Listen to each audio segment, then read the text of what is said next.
Okay, we've got a wee indices question here.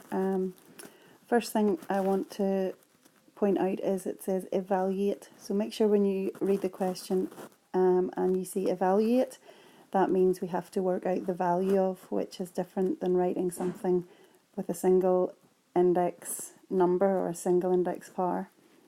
So 64 to the power 0.5 is the same as 64 to the power a half.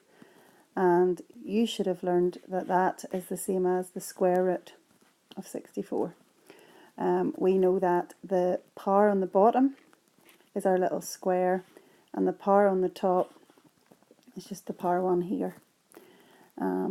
So we should know that the square root of 64 is 8.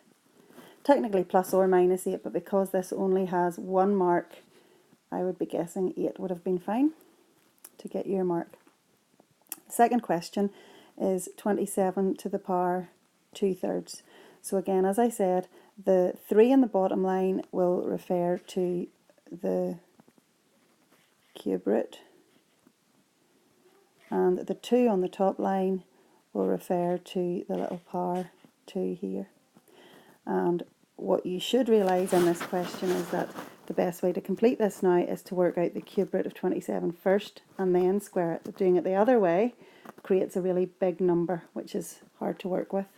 So the cube root of 27 is 3, and we can't forget about our little square term. So 3 squared works out to be 9, and our answer is 9. Finally then, we've got this little question here, which is a combination of a negative power and a fractional power. So 16 to the power minus 3 over 4 is the same as 1 over 16 to the positive 3 over 4. Now what we've done there is we have dealt with that negative power, and we've got that negative power out of the way straight away.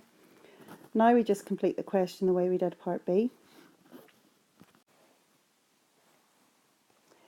So 16 to the power 3 over 4. The 4 is going to be the power on the outside of the root sign, and the 3 is going to be the power up here. So this one will work out to be the 4th root of 16 cubed. The 4 has gone out here, the 3 up here, and that gives us an answer of, well, the best thing to do now at this stage is work out the 4th root of 16, which we know is 2. So that is 1 over 2 cubed, and that gives us an answer of 1/8. And that's the question done.